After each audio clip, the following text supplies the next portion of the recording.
El taller en el que nos ha tocado participar esta tarde, noche, sobre independencia del sistema judicial. Nos han propuesto algunos temas, algunos de los aspectos que considera este índice respecto de la independencia judicial, cortes imparciales, protección a los derechos de propiedad, interferencia militar en el Estado de Derecho y política nacional, integridad del sistema legal, tiempos y costos legales para hacer cumplir un contrato, costos por la venta de bienes, confianza en la Policía Nacional, impacto de la delincuencia en los negocios. Como ustedes ven, son temas muy específicos, así que lo que yo he preparado son más bien unas ideas generales de diagnóstico y algunas reflexiones que están vinculadas con estos temas y tal vez empezar hablando del difícil proceso que ha vivido el Ecuador respecto de la independencia del sistema de justicia. Hemos tenido un camino de varias vías y de idas y vueltas desde hace más o menos 30 años discutiendo el tema de la independencia de la justicia. Es una discusión inagotable, tan antigua como la República, pero en los últimos 30 años hemos pasado por diferentes modelos, en particular desde la creación del Consejo de la Judicatura. La creación del órgano Consejo de la Judicatura tenía como propósito dotarle a la Administración de Justicia de uno de los factores de independencia que son indispensables, que es la independencia interna, que es la independencia de los jueces respecto de los jueces de otras cortes, de las cortes provinciales o de las cortes nacionales, y convertir al Consejo de la Judicatura en el órgano de administración y de disciplina del sistema. Ese proceso fue un proceso con sus dificultades propias, pero también un proceso inacabado. Se vio truncado al menos 2 veces de manera significativa. El primero, cuando ese proceso de cortes independientes, ya no susceptibles de juicio político, por cierto, ese también fue un avance en una de las constituciones, en la Constitución del 98, que los jueces de la Corte Nacional no fueran susceptibles de juicio político, fue también un avance en términos de independencia de la justicia, pero ahí hubo un primer proceso truncado en esos pasos para conquistar independencia interna y externa, con la designación de lo que conocimos en el país como la Pichicorte, una designación que provocó para el Ecuador inclusive una sentencia del Sistema Interamericano de Derechos Humanos por la manera en la que los jueces de Corte Nacional fueron destituidos y la manera en la que la Corte Nacional de Justicia fue reemplazada. Tratando de ir rápidamente a otro momento, después de la Pichicorte, después de esa designación por fuera de la norma legal y por fuera de las normas constitucionales, el país emprende un nuevo proceso de reinstitucionalización, vuelve a buscar la independencia de la justicia, hace un proceso de designación de Corte Suprema con un concurso público abierto, designa una nueva Corte y esta nueva Corte se ve otra vez este proceso de búsqueda de independencia, se ve otra vez truncado por la consulta popular convocada por el expresidente Rafael Correa, en donde se modifica la composición del Consejo de la Judicatura y esta composición, este Consejo de la Judicatura con una composición modificada, asume funciones que en muchos de los casos limitan ya con funciones que tienen que ver con decisiones jurisdiccionales. Entonces, si me permiten, fijo el debate sobre independencia de la justicia más o menos en los últimos 30 años, en una búsqueda de independencia interna y externa, reformas institucionales, aislar a los jueces de la posibilidad de ser sujetos de control político por parte de la Asamblea Nacional, garantizar una carrera en la que exista un proyecto de carrera, ascensos, remuneraciones mucho mejores que las que el sistema, la administración de justicia tenía hace algunos años, pero lamentablemente en el campo de la independencia, con 2 momentos en donde este proceso se ve truncado. Ahora mismo vuelve a ser la pregunta sobre la mesa. Ustedes saben que el actual Consejo de la Judicatura está debatiendo un sistema de evaluación de los jueces actuales de la Corte Nacional de Justicia y pone otra vez en discusión no solamente qué tan independientes son los jueces o fueron los jueces que hoy están en la Corte Nacional, sino si los procedimientos que ahora mismo se van a discutir o se están discutiendo son los correctos respecto de un sistema de evaluación permanente que está previsto por la Constitución y por la ley orgánica de la función judicial. Así que en términos de independencia judicial y cortes imparciales, creo que no vamos a alcanzar muy pronto esos 7 puntos de los que todavía estamos lejos. El Ecuador, a pesar de varios intentos de reforma institucional, y aunque tenemos leyes que lo dicen, planes que lo dicen, normas constitucionales que aparentemente garantizan este tipo de imparcialidad, tenemos todavía un largo camino que transitar y creo que no está claro todavía por dónde o hacia dónde.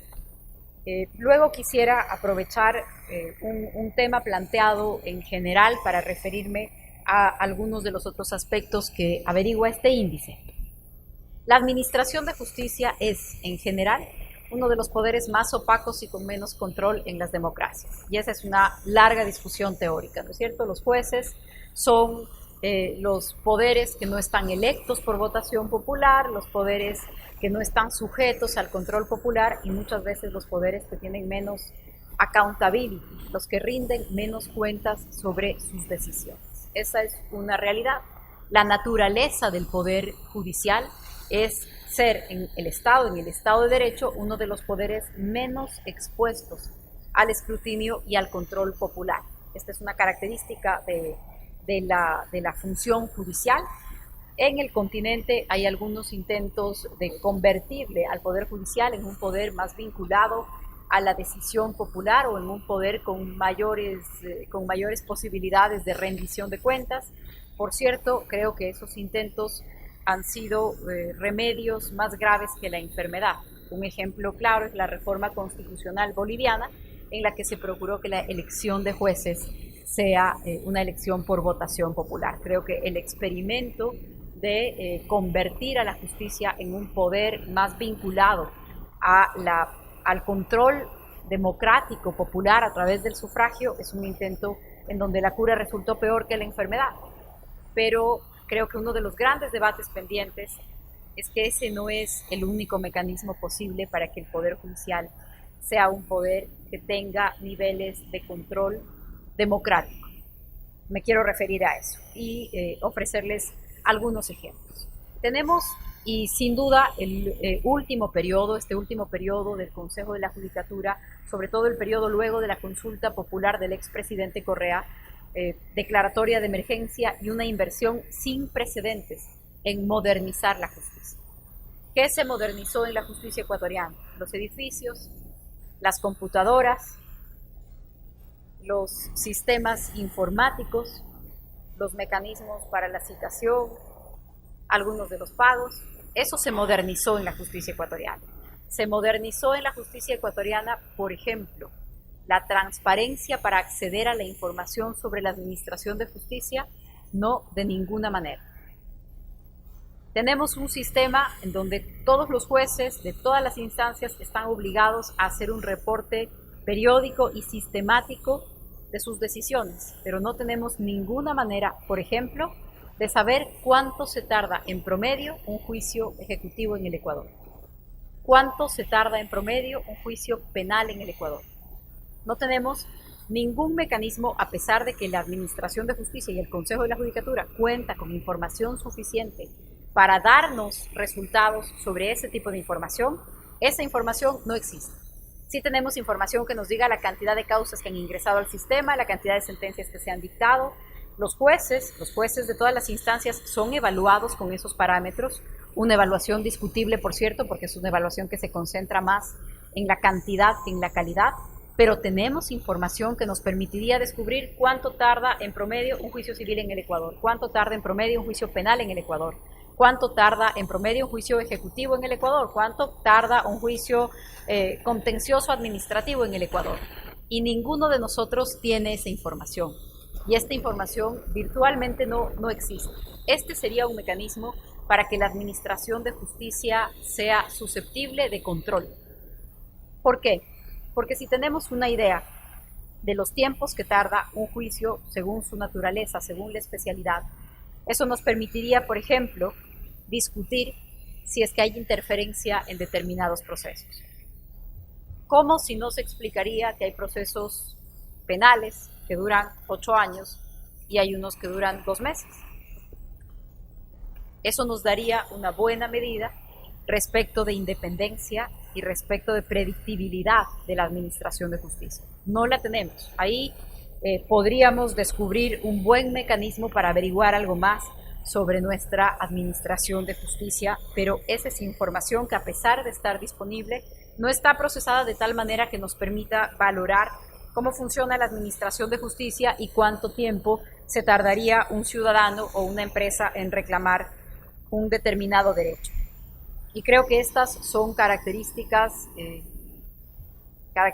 negativas del sistema judicial en el Ecuador. Es un sistema de altísima incertidumbre y poco predecible, sobre todo cuando se discuten derechos económicos. Y yo creo que ahí tenemos varios procesos judiciales, jurisdiccionales, que son procesos emblemáticos en el Ecuador. Un desarrollo realmente incipiente del derecho de daños, por ejemplo. Cómo se discuten las reparaciones y cómo se contabilizan las reparaciones o las indemnizaciones. Yo siempre utilizo el que creo que es un ejemplo útil para poner en un solo caso todo lo que estamos discutiendo. Ustedes conocen el caso del juicio a Diario El Universo. El caso del juicio a Diario El Universo por un editorial, por un artículo de opinión del periodista Emilio Palacio, es un caso que en sí solo concentra todo lo que hemos comentado o lo que yo he intentado comentar en estos minutos. Ese es un caso que tratándose de un proceso de altísimo interés político, fue resuelto en un tiempo récord. No hay precedentes sobre el tiempo en el que fue resuelto. Fue resuelto en primera y en segunda instancia en un tiempo récord, y cuando llegó a la Corte Nacional de Justicia fue el primer caso que resolvió la Corte Nacional de Justicia, designada luego de la consulta popular del expresidente Correa. Fue el primer caso que resolvió esa corte, y además fijó una indemnización de $40 millones en el caso de la Corte Nacional. ¿Con qué podríamos comparar cuando un juez resuelve el monto de una indemnización de esta naturaleza? Podríamos compararlo, por ejemplo, con casos de ejecución extrajudicial en donde el Estado asumió su responsabilidad por ejecución extrajudicial. Consuelo Benavides fue un caso de solución amistosa ante el sistema interamericano y el Estado ecuatoriano asumió su responsabilidad por ejecución extrajudicial e indemnizó a la familia por $500,000. El caso del Universo es un caso de daño moral en donde el demandante nunca probó el daño, pero los acusados fueron sentenciados a pagar $40 millones por daño moral. Por cierto, se revisó lo que había pedido el abogado, porque el abogado había pedido de los jueces que la indemnización se calcule en $80 millones por un daño moral no probado. Y si ustedes revisan ese proceso judicial, el criterio para calcular el daño, ¿saben cuál fue? El criterio que propuso el abogado y que los jueces aceptaron, porque finalmente los abogados podríamos proponer cualquier cosa dentro de un proceso. Lo grave es que los jueces nos den la razón. El criterio que los abogados propusieron y que los jueces aceptaron para calcular el daño fue calcularlo sobre el monto del presupuesto que administraba el ofendido. Ese caso es un buen ejemplo de los problemas del sistema judicial ecuatoriano. Interferencia política en la administración de justicia, poca predictibilidad, altísima incertidumbre, un desarrollo jurisprudencial realmente incipiente, y en el caso, por ejemplo, en este caso, pero lo podríamos aplicar para cualquier cosa. Tenemos personas sentenciadas, lo podríamos aplicar en el sistema penal. Tenemos personas sentenciadas por robar un celular, sentenciadas a 9 años, y personas sentenciadas por 2 asesinatos a 8. Tenemos personas sentenciadas por, caso de la vida real, cuando la última vez que estuve en la academia, estaba escribiendo sobre eso, casos de la vida real, unas señoras que robaron unos shampoos en una cartera, 5 años, pero el expresidente Jorge Glass tiene una sentencia de 4. Tenemos un sistema de poca predictibilidad. No sabemos qué tan grave es un delito hasta que recibimos la sentencia, no sabemos cómo se valora un daño hasta que el juez resuelva cómo valora el daño, y creo que ese es uno de los temas más delicados de nuestra administración de justicia, y definitivamente no se resuelve legislando sobre eso.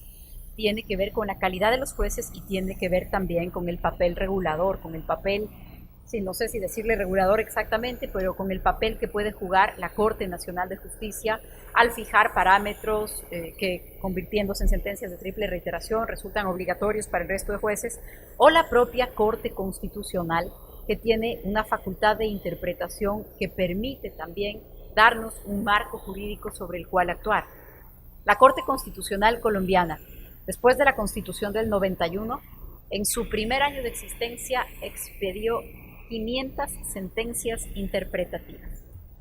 Para decir, una acción de protección sirve para esto, pero no sirve para esto. Puede ser usada de esta manera, pero no puede ser usada de esta manera. 500 sentencias interpretativas en su primer año de existencia.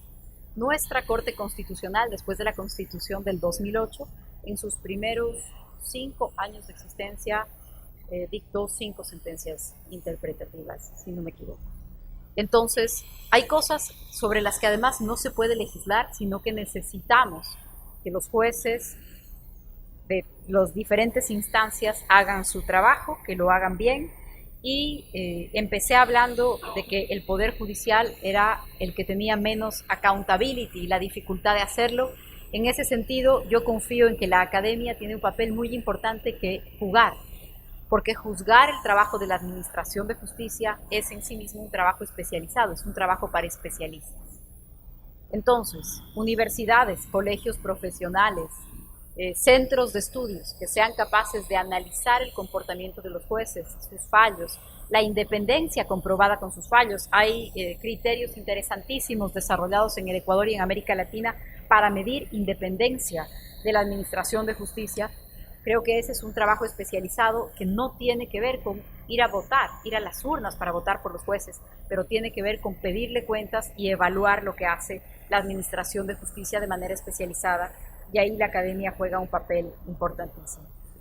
Para terminar, quisiera referirme a 2 puntos que también se encuentran entre estos parámetros y de los que no puedo dejar de hablar. Tienen que ver con confianza en la Policía Nacional y el impacto de la delincuencia en los negocios. Me voy a referir brevemente a eso. Según el Latino Barómetro, en el 2017 la policía ecuatoriana es la segunda policía más confiable de la región. Cuando los ciudadanos de los distintos países son cuestionados sobre su confianza en la Policía Nacional, el Ecuador es el segundo país en América Latina con la mejor calificación.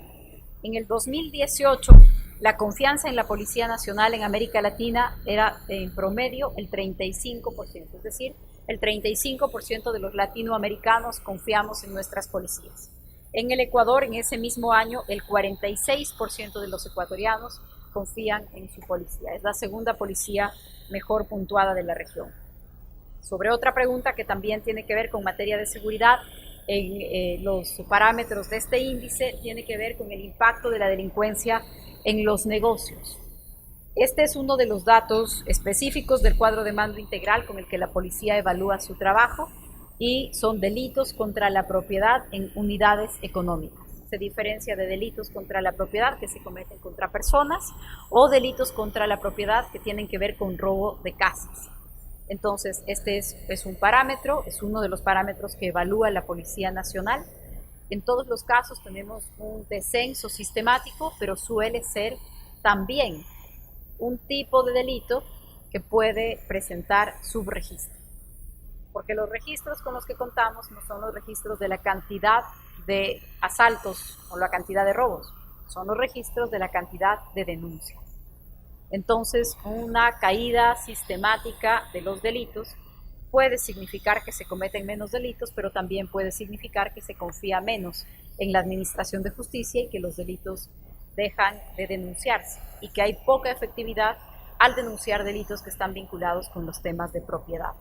Entre otras cosas, porque aun cuando se resuelven los casos, es muy difícil recuperar la propiedad. Y quien denuncia un delito contra la propiedad, una de las cosas que procura es recuperar lo que le ha sido quitado. Estamos trabajando en un proyecto que esperamos tener listo para fin de este año, que son partes policiales electrónicos que nos permitan darle trazabilidad a la propiedad que es recuperada, porque es un gravísimo problema también para la Policía Nacional la cantidad, no sé si ustedes han visto, canchas, canchones enteros de motos, bodegas enteras de computadoras o de celulares o de objetos que son recuperados, pero que es muy difícil determinar su propiedad. Entonces, estamos trabajando en ese sentido, pero los cuadros nos indican todos un descenso. No quiero dejar de comentar cuál es el delito con el que sí se compara el Ecuador con el resto de América Latina y con el mundo, que es un delito que no permite su registro y por eso es el criterio principal para comparar niveles de violencia entre los países, es la tasa de muertes violentas. La tasa de muertes violentas se calcula por muerte violenta por cada 100.000 habitantes. Muertes violentas por cada 100.000 habitantes es un tipo de delito que no permite su registro, se tiene que hacer el levantamiento del cadáver, no depende de la denuncia y no depende de la voluntad de las víctimas o de sus familiares de seguir, de llevar adelante los trámites judiciales. Por eso es que es un parámetro confiable. De las 50 ciudades más violentas del mundo, 45 están en América Latina. Ninguna está en el Ecuador. El promedio, la tasa promedio de muertes violentas en América Latina son 17 muertes violentas por cada 100.000 habitantes. 17 muertes violentas por cada 100.000 habitantes es la tasa promedio en América Latina y en el Ecuador esa tasa es de 5.7. 5.7 muertes violentas por cada 100.000 habitantes, lo que representa la segunda mejor tasa de toda América Latina. El único país que tiene una tasa menor de muertes violentas es Chile, pero la calcula de una manera diferente. Nosotros y todo el resto de países sumamos las muertes violentas que se producen en espacio público y las que se producen en espacio privado. En Chile no se contabilizan las muertes violentas que se dan, por ejemplo, al interior de una casa. ¿Por qué? Porque no se perciben como un problema de seguridad pública. ¿Cómo hace la Policía Nacional? ¿Cómo hace el brazo armado, el brazo de seguridad del Estado, por ejemplo, para enfrentar los asesinatos dentro de una casa, la violencia intrafamiliar? En el Ecuador el año pasado tuvimos 19 niños asesinados por sus padres o por sus padrastros, como consecuencia de castigos físicos. 19 niños el año pasado. Ese tipo de muertes nosotros también las contabilizamos, pero las separamos entre muertes cometidas en espacio público, entre asesinatos, muertes violentas en espacio público y muertes violentas en espacio privado. Si es que Chile contabilizaría también las muertes violentas en espacio privado, la nuestra sería la tasa de homicidio más baja de toda América Latina. No deja de ser un importante resultado en materia de seguridad para el Ecuador. Tampoco podemos dejar de darles un dato. Nosotros también dividimos las muertes violentas para clasificarlas entre violencia criminal y violencia interpersonal. La violencia criminal es la que tiene como motivación la acumulación de capital ilegal. Entonces, la violencia criminal es la violencia de una red de trata, de una red de tráfico de estupefacientes, de una red de lavado de activos, de la violencia que se comete para robarle a alguien. Eso se llama violencia criminal. Pero la violencia que se da como resultado de nuestras reacciones violentas en relaciones interpersonales es la que llamamos violencia social. Es el asesinato que se da en un escenario deportivo, es el asesinato que se da en una casa, o son los 19 niños asesinados por sus padres o padrastros el año pasado. En el 2018, el Ecuador terminó el año con más muertes violentas por violencia interpersonal que por violencia criminal. Es decir, en esta sociedad hay más asesinatos como resultado de nuestras relaciones personales que como resultado de actividades criminales. Ese también es un dato importante porque no nos dice solamente sobre cuál es el clima de negocios, sino nos dice también sobre cuál es nuestro patrón de comportamiento para resolver conflictos, incluso con las personas con las que conocemos. El Ecuador, el año pasado, cerró el año con más muertes violentas por violencia interpersonal que por violencia criminal, y creo que es un dato también importante para compartirlo en esa mirada general. Ese es parte del trabajo que hace mi responsabilidad, así que por eso me he extendido un poco más para comentar el tema de violencia y clima de violencia en los negocios.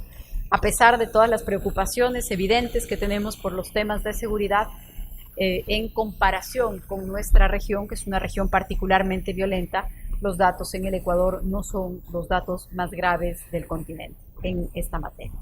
Espero que estas reflexiones sean de utilidad y de nuevo muchas gracias por la invitación.